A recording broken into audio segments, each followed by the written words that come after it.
السلام عليكم ورحمة الله وبركاته.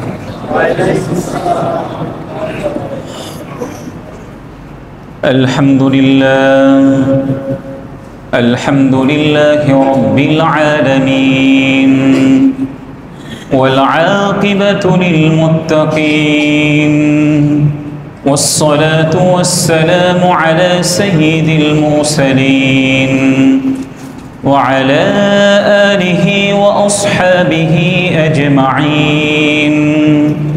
أما بعد، فقد قال الله تعالى في القرآن الكريم: أعوذ بالله من الشيطان الرجيم، بسم الله الرحمن الرحيم. يا أيتها النفس المطمئنة، ارجعي إلى ربك راضية مرضية فادخلي في عبادي وادخلي جنتي.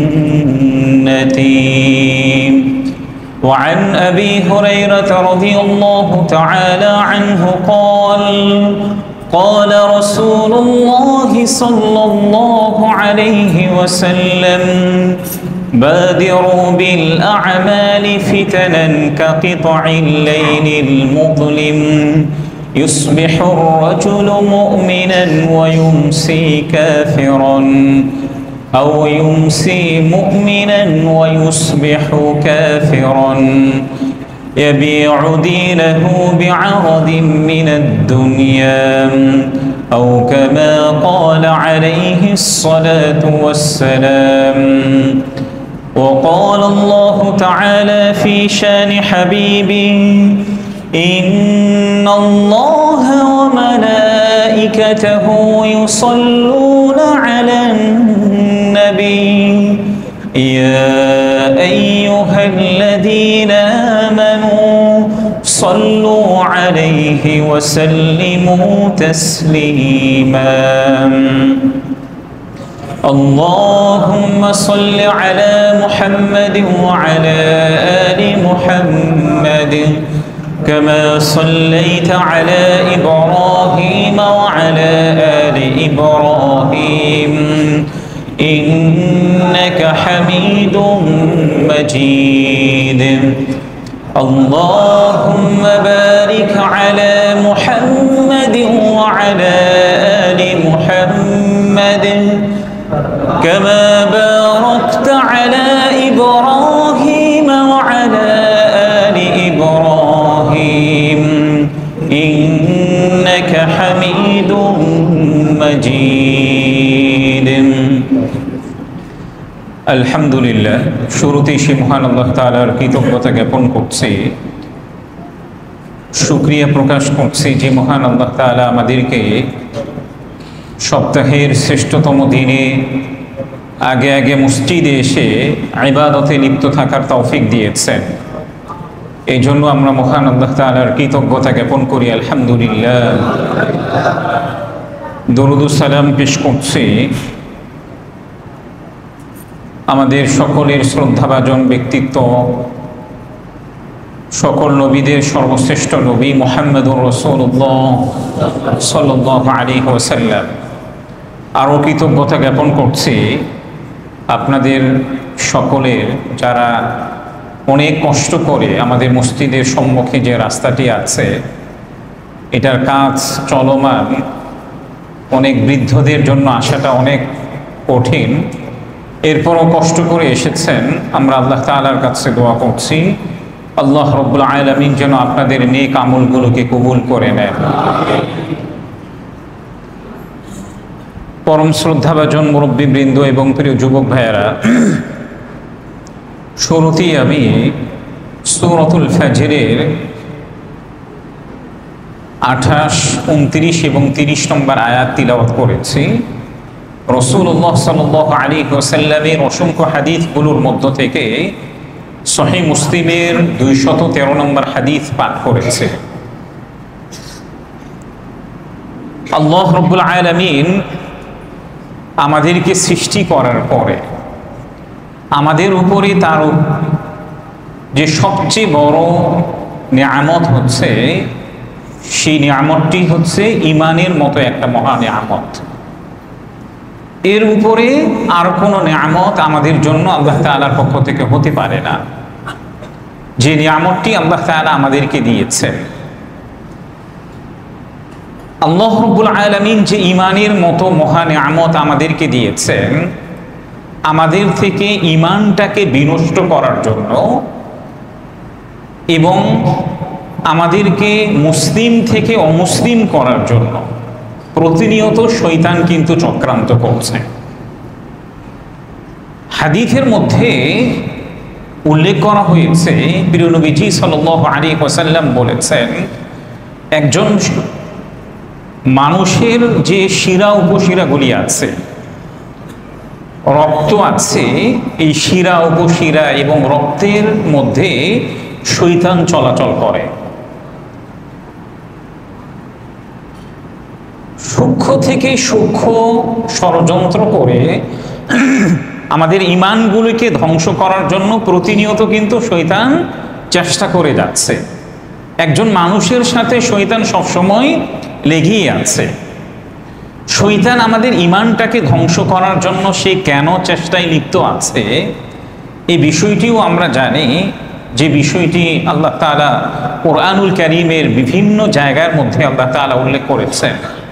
Specially ভাবে আমরা যদি সূরাতুল আরাফের 13 থেকে নিয়ে 18 নম্বর আয়াত তেলাওয়াত করি এবং এর অনুবাদ করি, তাহলে এই আয়াতগুলির মধ্যে আল্লাহ তাআলা বলেছেন, যখন শয়তান আল্লাহ তাআলার অবাধ্যতা করলেন, তখন আল্লাহ তাআলা তাকে জান্নাত থেকে বঞ্চিত করলেন, তাকে অপদস্থ করলেন। অপদস্থ যখন করলেন, তখন শয়তান আল্লাহ তাআলার কাছে একটা আবেদন করলেন, দরখাস্ত করলেন, রব্বুল আলামিন ক্বালা আনযিরনি ইলা ইয়াউমি ইউবআসুন, আপনি আমাকে কিয়ামত পর্যন্ত সময় দিন। আপনি যদি আমার বয়সটাকে কিয়ামত পর্যন্ত দীর্ঘায়িত করেন, তাহলে আমি কি করব? আপনার বান্দা যারা আছে তাদের প্রত্যেককেই আমি পথভ্রষ্ট করার চেষ্টা করব। কিভাবে পথভ্রষ্ট করব, এই বিষয়টিও আল্লাহ তাআলা কোরআনুল কারীমের মধ্যে উল্লেখ করেছেন। শয়তান বলেছেন, একজন ব্যক্তির জন্য সিরাতে মুস্তাকিমের যে পথগুলি আছে, এই প্রত্যেকটা পথে আমি বসে যাব। তাদের ডান দিক থেকে আমি তাদেরকে ধোঁকা দিব, বাম দিক থেকে ধোঁকা দিব, সামনে থেকে তাদেরকে ধোঁকা দিব, পিছন থেকে তাদেরকে ধোঁকা দিয়ে তাদের ঈমানটাকে বিনষ্ট করার চেষ্টা করব। আল্লাহ তাআলা তাকে কিয়ামত পর্যন্ত তার বয়সটাকে দীর্ঘায়িত করলেন এবং আল্লাহ তাআলা তাকেও বলেছেন যে, দেখো, আমি তো তোমাকে লাঞ্ছিত করলাম এবং যারা তোমার অনুকরণ করবে, তোমাকে যারা ফলো করবে, তাদেরকেও আমি লাঞ্ছিত করব এবং আমি তাদেরকে জাহান্নামে নিক্ষেপ করব। যেহেতু আল্লাহ তাআলা শয়তানকে জাহান্নাম থেকে বের করে দিয়েছেন, তাকে লাঞ্ছিত করেছেন, স্বাভাবিকভাবে আপনি দেখবেন আপনার যিনি শত্রু আছেন, আমৃত্যু পর্যন্ত সে আপনার ক্ষতি করার চেষ্টায় থাকে। আমাদের সবচেয়ে বড় শত্রুকে শয়তান। মৃত্যু পর্যন্ত আমাদের যে ঈমানের মতো মহা দৌলতটা আছে, এই দৌলতটাকে সে কিভাবে ছিনিয়ে নিতে পারে, এই চেষ্টায় সে লিপ্ত আছে। এই জন্য ঈমান নিয়ে আমাদের সবারই দুশ্চিন্তায় থাকা চাই। বিশেষ করে মৃত্যুর পূর্ব মুহূর্তের যে সময়টা আছে, এই সময়টা আরো বেশি আমাদেরকে গুরুত্ব দেওয়া চাই। কারণ শয়তান একজন ব্যক্তির পিছনে সারাটি জীবন লেগে থাকে। যখন দেখে যে আমি এতদিন পর্যন্ত তার ঈমানটাকে বিনষ্ট করতে পারি নাই, তাকে ধোঁকা দিতে পারি নাই, তার ঈমানটাকে আমি নষ্ট করতে পারি নাই, কিছুক্ষণ পর সে মৃত্যুবরণ করবে, এই মৃত্যুর পূর্ব মুহূর্তে আমি যদি তাকে ধোঁকা দিয়ে তার ঈমানটাকে বিনষ্ট করতে পারি, তাহলে সারা জীবন যে সে আমলগুলি করেছে, এই আমলগুলি তার কোনো কাজে আসবে না। এই জন্য মৃত্যুর পূর্ব মুহূর্তে সময়টা শয়তান আরো বেশি কাজে লাগাতে চায়। এই জন্য দুনিয়াতে ঈমান নিয়ে আমল নিয়ে চলাটা আমাদের জন্য খুবই টাফ। নবীজি সাল্লাল্লাহু আলাইহি ওয়াসাল্লাম এই জন্যই তিনি বলেছেন যে শেষের সময়টা, আখিরুজ জামানের যে কিয়ামতের পূর্ব মুহূর্তের সময়টা এমন হবে যে একজন ব্যক্তি সকালে মুমিন থাকবে, সন্ধ্যায় সে কাফের হয়ে যাবে, অথবা সন্ধ্যায় সে মুমিন থাকবে কিন্তু সকালে কাফের হবে। অল্প কিছু তুচ্ছ অর্থের বিনিময়ে কিংবা অল্প কিছু সম্মানের বিনিময়ে সে তার নিজের ঈমানটাকে বিক্রি করে দিবে, যে বিষয়টি সহিহ মুসলিমের 213 নম্বর হাদিসের মধ্যে উল্লেখ করা হয়েছে। عن أبي هريرة رضي الله تعالى عنه قال أن رسول الله صلى الله عليه وسلم قال بادروا بالأعمال فتنا كقطع الليل المظلم يصبح الرجل مؤمنا ويمسي كافرا أو يمسي مؤمنا ويصبح كافرا يبيع دينه بعرض من الدنيا। হযরত আবু হুরায়রা রাদিয়াল্লাহু তাআলা আনহু থেকে বর্ণিত, প্রিয় নবীজি সাল্লাল্লাহু আলাইহি ওয়াসাল্লাম বলেছেন, তোমরা অন্ধকার রাত্রির মতো যে ফিতনাগুলি আছে এই ফিতনা থেকে তোমরা বিরত থাকো। এরপরে প্রিয় নবীজি সাল্লাল্লাহু আলাইহি ওয়াসাল্লাম বলেছেন, এমন একটা সময় আসবে একজন ব্যক্তি সকালে মুমিন থাকবে কিন্তু সন্ধ্যায় সে কাফের হয়ে যাবে।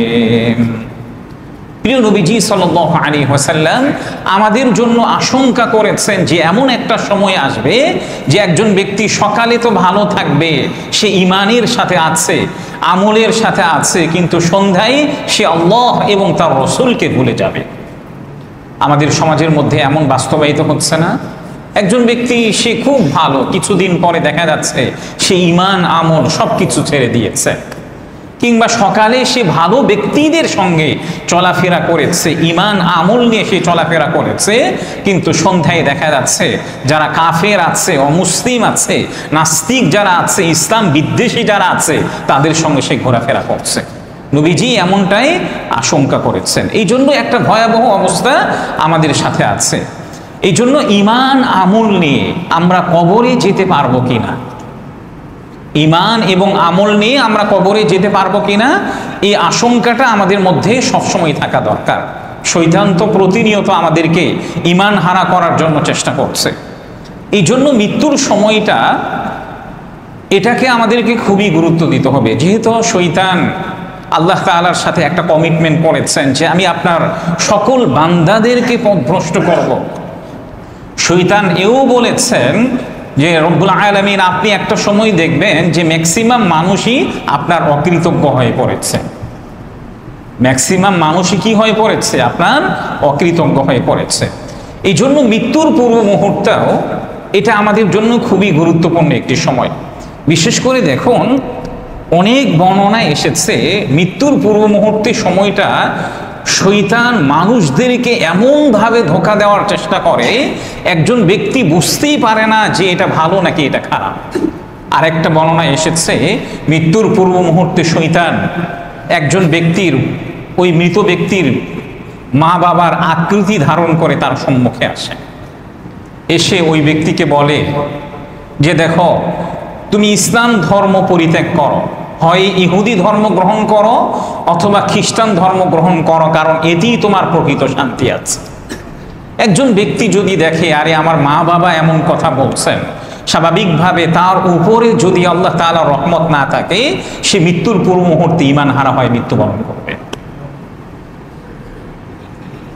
এই জন্য প্রিয় ভাইয়েরা, আমাদের সকলের জন্য দুশ্চিন্তার বিষয়, বিশেষ করে আমরা যারা মুসলিম আছে, প্র্যাকটিসিং মুমিন যারা আছে, তাদের জন্য খুবই গুরুত্বপূর্ণ একটা বিষয় হচ্ছে যে আমাদের মৃত্যুটা কিভাবে সুন্দর থেকে সুন্দর হতে পারে, আমাদের চিরবিদায়ীটা আমরা কিভাবে সুন্দর করতে পারি, এই জন্য আমাদের চিন্তা করা দরকার।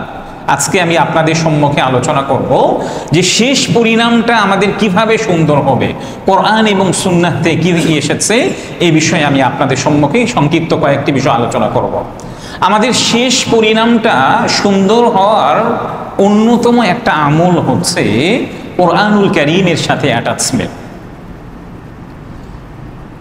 আমরা আমাদের মৃত্যুটা যেন সুন্দর থেকে সুন্দর হয়, এটার অন্যতম একটা উপায় হচ্ছে আমাদের জীবনে আমরা যত বেশি কোরআনুল কারীমের সাথে সম্পর্ক রাখব, আমাদের মৃত্যুটা তত বেশি সুন্দর হবে। এটা কিভাবে হতে পারে? কোরআনুল কারীমের মধ্যেই আল্লাহ তাআলা এর প্রতিশ্রুতি আমাদেরকে দিয়েছেন, যেটি সূরাতুন নাহলের 102 নম্বর আয়াতের মধ্যে আল্লাহ তাআলা বলেছেন, কুল নাযালাহু রূহুল কুদুস মির রাব্বিকা বিল হাক্কি লিইউসাব্বিতাল্লাযীনা আমানু ওয়া হুদান ওয়া বুশরা লিল মুসলিমিন। আল্লাহ তাআলা বলেছেন, হে নবী আপনি বলে দিন, আপনার রবের পক্ষ থেকে হযরত জিবরিল আলাইহিস সালাতু ওয়াস সালামের মাধ্যমে যে কোরআনুল কারীমটা অবতীর্ণ হয়েছে, এই কোরআনুল কারীমটা যথাযথভাবে এবং সত্য সহই অবতীর্ণ হয়েছে। এটা কি কারণে অবতীর্ণ হয়েছে? লিউসাব্বিতাল্লাযীনা আমানু, যারা ঈমানদার আছে তাদেরকে সুদৃঢ় করার জন্য। যারা ঈমানদার আছে, মুমিন আছে, তাদেরকে সুদৃঢ় করার জন্য, ওয়াহুদান, এবং তাদের হেদায়েতের জন্য কোরআনুল কারীমটাকে আল্লাহ তাআলা অবতীর্ণ করেছেন। আরও কেন অবতীর্ণ করেছেন? ওয়া বুশরা লিল মুসলিমিন, এবং মুসলিমরা যারা আছেন তাদেরকে সুসংবাদ দেওয়ার জন্যই আল্লাহ তাআলা কোরআনুল কারীমটাকে অবতীর্ণ করেছেন। এই আয়াতের মধ্যে আল্লাহ তাআলা স্পষ্টভাবে বলেছেন, কোরআনুল কারীমের সাথে যাদের সম্পর্ক থাকবে আল্লাহ তাআলা তাদের মৃত্যুটাকেও সুন্দর করবেন। এখন দেখুন, কোরআনুল কারীমের সাথে অ্যাটাচমেন্ট, আমাদের সম্পর্কটা কতভাবে হতে পারে। এক তো হচ্ছে কোরআনুল কারীমের প্রতি সম্মান প্রদর্শন করা, এটা কোরআনের প্রথম হক। কোরআনের ধারক এবং বাহক যারা আছে, হাফেজ যারা আছে, কোরআনুল কারীমকে নিয়ে যারা কোরআনুল কারীমের ধারক বাহক আছেন, কোরআনুল কারীমকে নিয়ে যারা চলাফেরা করেন, তাদেরকে সম্মান করা, এটা হচ্ছে কোরআনুল কারীমের 1 নম্বর হক। 2 নম্বর হক হচ্ছে কোরআনুল কারীম নিয়মিত তেলাওয়াত করা, কন্টিনিউ। এমন না যে আজকে তেলাওয়াত করলাম কিংবা গত রমজানে তেলাওয়াত করেছি, আগামী রমজান আসবে আবারও কোরআনুল কারীম তেলাওয়াত করব, এটা কোরআনুল কারীমের সাথে সম্পর্ক না। 3 নম্বর আমল হচ্ছে কোরআনুল কারীম আল্লাহ তাআলা আমাদের জন্য পাঠিয়েছেন। আল্লাহ তাআলা কোরআনুল কারীমের মধ্যে কি কি বলেছেন, কোরআনের অর্থ বোঝা, কোরআনের যে মর্ম আছে, তাফসীর আছে, এগুলিকে ভালোভাবে আত্মস্থ করার চেষ্টা করা, এটাও হচ্ছে কোরআনুল কারীমের সাথে অ্যাটাচমেন্ট। 4 নম্বর বিষয় হচ্ছে কোরআনের যে বিধিবিধান আছে, আইন কানুন আছে, এটাকে বাস্তবায়নের জন্য সর্বোচ্চ চেষ্টা করা। কোরআনের যে বিধিবিধান আছে এটাকে বাস্তবায়ন করার চেষ্টা করা। 5 নম্বর বিষয় হচ্ছে কোরআনের বিধিবিধান, আইন কানুন, এটা মানুষের মধ্যে প্রচার এবং প্রসার করা। দেখেন, আমাদের মধ্যে যারা আমরা এখানে উপস্থিত আছি কিংবা পুরো বিশ্বের মুসলিম যারা আছেন, আমরা ম্যাক্সিমাম মানুষ কোরআনুল কারীমকে সম্মান করি, কোরআনের বিধিবিধান বা কোরআনুল কারীম মাঝে মাঝে তেলাওয়াত করি, মাঝে মাঝে কোরআনুল কারীমের অর্থ বোঝার চেষ্টা করি, কিন্তু কোরআনুল কারীমের বিধিবিধান, আইন কানুন বাস্তবায়িত হোক এটা আমরা চাই না। আমাদের মধ্যে ম্যাক্সিমামেরই এমন ধারণা যে কোরআনুল কারীম আমরা তেলাওয়াত করব, কিন্তু কোরআনুল কারীমের যে আইন আছে, কোরআনুল কারীমের যে আদেশগুলি আছে, নিষেধগুলি আছে, এটা পুরো পৃথিবীর মধ্যে বাস্তবায়িত হোক এটা আমরা অনেকেই চাই না। যার কারণে দেখবেন কোরআনুল কারীম যারা সুন্দর করে তেলাওয়াত করে, কোরআনুল কারীম প্রতিনিয়ত তেলাওয়াত করে, তাদেরকে আমরা রেসপেক্ট করি, সম্মান করি, তাদেরকে বিভিন্ন সময়ে গিফট করি, গিফটের সমাহার তাদের সম্মুখে আমরা উপস্থাপন করি। কিন্তু এর বিপরীতে যে আলেম কোরআনুল কারীমের আইন বাস্তবায়িত হোক পুরো পৃথিবীর মধ্যে, তাকে তো আমরা সম্মান করি না, তাকে আমরা জেলের মধ্যে নিক্ষেপ করি। অথচ আল্লাহ তাআলা কি শুধু কোরআনুল কারীমটাকে তেলাওয়াত করার জন্য এই পৃথিবীতে পাঠিয়েছেন? না, বরং কোরআনুল কারীম তিলাওয়াতের পাশাপাশি কোরআনুল কারীমের যে আইন আছে, আদেশ এবং নিষেধ আছে, এটা যেন পুরো পৃথিবীর মধ্যে বাস্তবায়িত হয়, এই জন্যই মূলত আল্লাহ তাআলা কোরআনুল কারীমকে পাঠিয়েছেন। কোরআনুল কারীমের সাথে আমাদের যত বেশি অ্যাটাচমেন্ট সম্পর্ক হবে, আমরা মৃত্যুর পূর্ব মুহূর্তে আমাদের মৃত্যুটাও তত বেশি সুন্দর হবে। 2 নম্বর আমল হচ্ছে জিকিরের গুরুত্ব দেওয়া। আমরা যদি প্রতিনিয়ত আল্লাহ তাআলার জিকির করি তাহলে আমাদের মৃত্যুটাও সুন্দর হবে। দেখেন, জিকির বলতে শুধুমাত্র একটা জায়গায় আমরা কয়েকজন বসলাম, কয়েকজন আল্লাহ আল্লাহ বলে জিকির করলাম, শুধুমাত্র এটাই জিকির নয়, বরং সকাল সন্ধ্যার যে দোয়াগুলি আছে, এমনকি 5 ওয়াক্ত সালাত জামাতের সাথে আদায় করা, এটাও জিকিরের অন্তর্ভুক্ত। আপনি বাহিরে গিয়েছেন, বাহিরে যাওয়ার পরে আপনি রাস্তায় গাড়ি পাচ্ছেন না, আল্লাহ তাআলার কাছে দোয়া করছেন, রব্বুল আলামিন আমাকে একটা সুন্দর গাড়ির একটা ব্যবস্থাপনা করে দেন, আমি সিট পাচ্ছি না, আমাকে একটা সুন্দর সিটের ব্যবস্থাপনা করে দেন, এটাও জিকিরের অন্তর্ভুক্ত। আমরা অনেকেই আছি জিকির বলতে মনে হয় শুধু 5 জন কিংবা 10 জন এক জায়গায় বসে আল্লাহ আল্লাহ জিকির করলাম। হ্যাঁ, এটাও জিকিরের মজলিসের অন্তর্ভুক্ত। বাকি সকাল সন্ধ্যার যে দোয়াগুলি আছে, আপনি প্রতিনিয়ত হাত উঠিয়ে কিংবা হাত উঠানো ছাড়া যে আল্লাহ তাআলার কাছে দোয়া করছেন, এগুলো জিকিরের অন্তর্ভুক্ত হবে। কোরআনুল কারীমের মধ্যে সূরাতুর রা'দের 28 এবং 29 নম্বর আয়াতের মধ্যে আল্লাহ তাআলা বলেছেন, الذين آمنوا وتطمئن قلوبهم بذكر الله ألا بذكر الله تطمئن القلوب الذين آمنوا وعملوا الصالحات طوبى لهم وحسن مآب। এই আয়াত দ্বয়ের মধ্যে আল্লাহ তাআলা বলেছেন, যারা ঈমান এনেছে এবং যারা আল্লাহ তাআলার জিকির করে, আল্লাহ তাআলা তাদের হৃদয়গুলোকে প্রশান্তিতে ভরপুর করে দেন। যারা আল্লাহ তাআলার প্রতি ঈমান এনেছে এবং আল্লাহ তাআলার জিকির করেন, আল্লাহ তাআলা তাদের হৃদয়গুলোকে কি করে দেন? প্রশান্তিতে ভরপুর করে দেন। এবং যারা ঈমান এনেছে, আল্লাহ তাআলা তাদেরকে সুসংবাদ দিয়েছে। এই জন্য জিকিরের প্রতি আমাদের অভ্যাস করা, 5 ওয়াক্ত সালাত জামাতের সাথে আদায় করা, প্রতিনিয়ত আল্লাহ তাআলার কাছে দোয়া করা, সকাল সন্ধ্যার যে দোয়াগুলি আছে, এগুলির প্রতি আমরা যদি অভ্যস্ত হই, তাহলে আমাদের মৃত্যুটাও সুন্দর থেকে সুন্দরতম হবে। 3 নম্বর আমল হচ্ছে, এই পৃথিবীর মধ্যে যারা আল্লাহওয়ালা ব্যক্তি আছেন, নেককার ব্যক্তি আছেন, তাদের সান্নিধ্য গ্রহণ করা। তাদের সান্নিধ্য গ্রহণ করলে আমাদের মৃত্যুটাও কি হবে? সুন্দর থেকে সুন্দর হবে। এখন আসুন, আমাদের মধ্যে অনেকেরই একটা প্রশ্ন আসতে পারে, আল্লাহওয়ালা ব্যক্তি কারা? স্বাভাবিকভাবে দেখবেন, আপনি যার প্রতি একটু গভীরভাবে দৃষ্টি দেবেন, দেখবেন যে তার কোনো না কোনো দোষ আছে। মানুষ কি ভুল ভ্রান্তি থেকে মুক্ত? একমাত্র তো নবীরা মুক্ত হতে পারেন, যেটা হাদিসের মধ্যে উল্লেখ করা আছে যে নবীরা নিষ্পাপ। বাকি যারা মানুষরা আছে, আমরা কি ভুল ভ্রান্তি থেকে মুক্ত? প্রত্যেকেরই ভুল হতে পারে। একজন আলেমের ভুল ভ্রান্তি হতে পারে, একজন ইসলামিক রাজনৈতিক ব্যক্তি যারা আছেন, তাদেরও ভুল ভ্রান্তি হতে পারে। এই জন্য আপনি মনে করছেন, আরে আমি কার সান্নিধ্য গ্রহণ করব? সেও তো পাপ কাজ করে। আরে ভাই, আমরাও তো পাপ কাজ করি। সাহাবাই কেরাম রাদিয়াল্লাহু তাআলা আনহুম যারা আছেন, তাদের দ্বারাও মাঝে মাঝে পাপ কাজ সংঘটিত হয়েছে। তাহলে আপনি কে? এই জন্য দেখবেন যে তুলনামূলকভাবে ভালো ব্যক্তি কারা আছেন, তাদের সান্নিধ্য গ্রহণ করা। এই ব্যাপারে যদি আমি আপনাদের সম্মুখে একটা হাদিস উপস্থাপন করি, সহিহ বুখারীর 6409 নম্বর হাদিসের মধ্যে উল্লেখ করা হয়েছে যে ফেরেশতাদের একটি দল, তারা সব সময় পুরো পৃথিবীর মধ্যে বিচরণ করে। পুরো পৃথিবীর মধ্যে বিচরণ করার সময় যখন তারা দেখেন যে একটা জায়গার মধ্যে আল্লাহ তাআলা জিকির হচ্ছে, আল্লাহ তাআলার মহত্ব বর্ণনা করা হচ্ছে, আল্লাহ তাআলার গুণগান নিয়ে আলোচনা করা হচ্ছে, ওই মজলিসের মধ্যে ফেরেশতারা এসে তখন অন্যান্য ফেরেশতাদেরকে তারা ডাকতে থাকে। সকল ফেরেশতারা এই মজলিসের আশেপাশে এসে তাদের যে ডানাগুলি আছে, এই ডানাগুলি দিয়ে তারা চতুর্পার্শ্বে বেষ্টন করে রাখেন।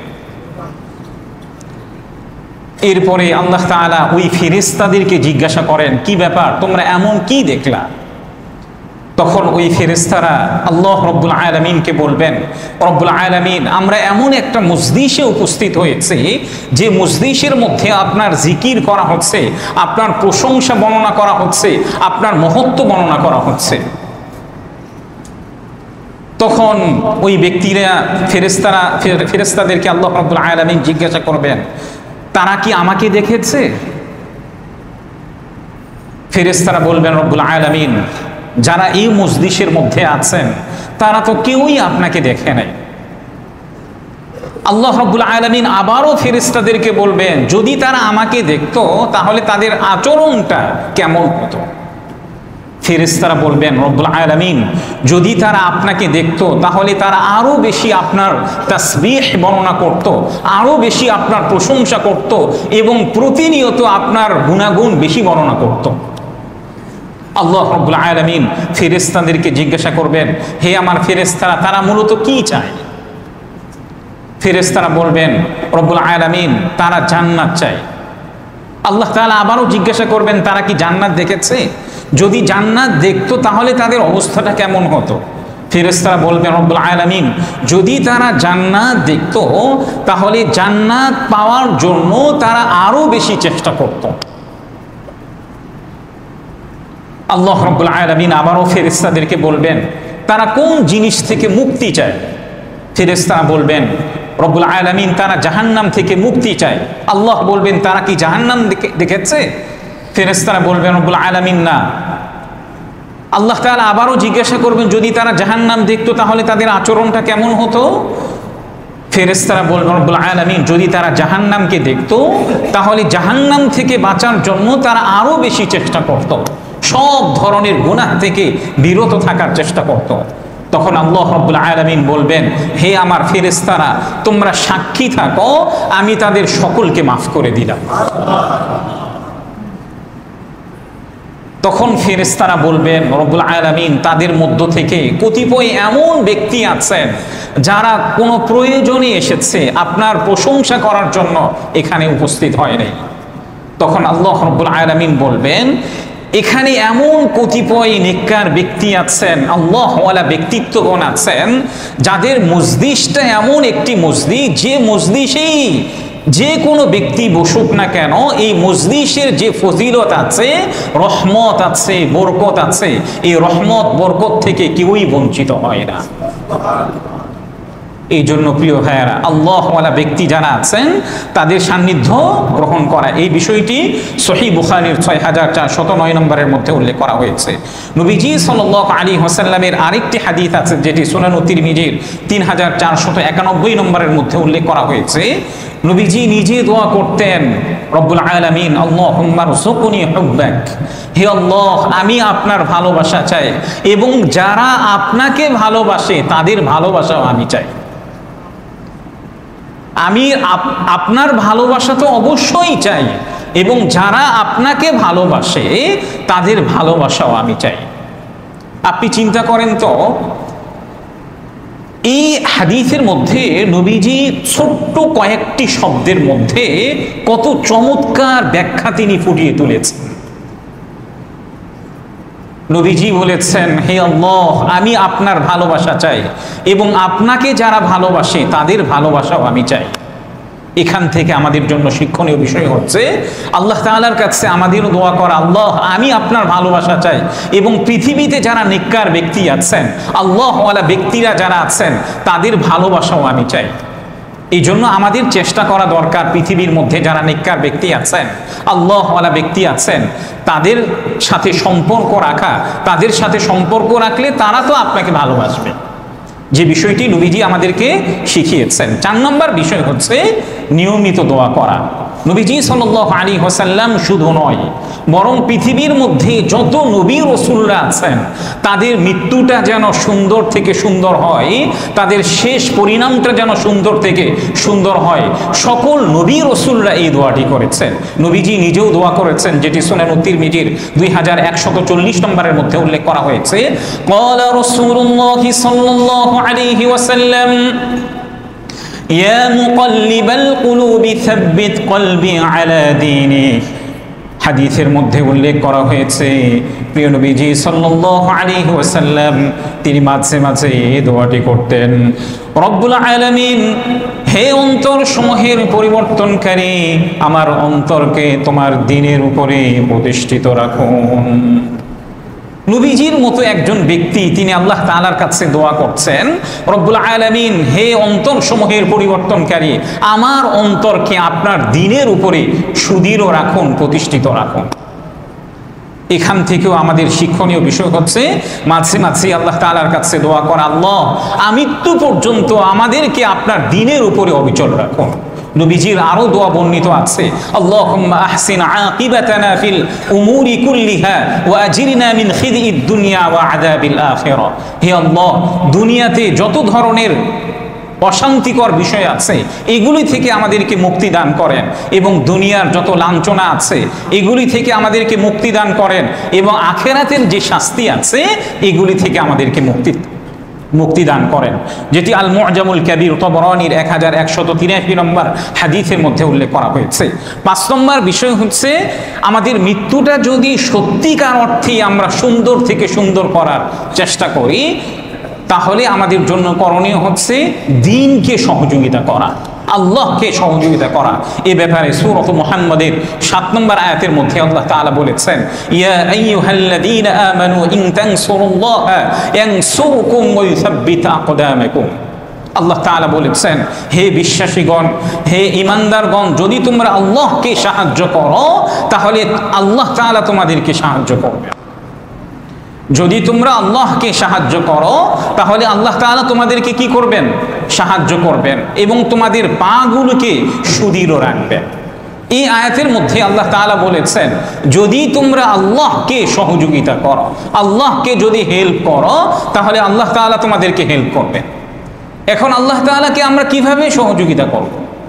এটা কি পসিবল যে আল্লাহ তাআলাকে আমরা সহযোগিতা করব?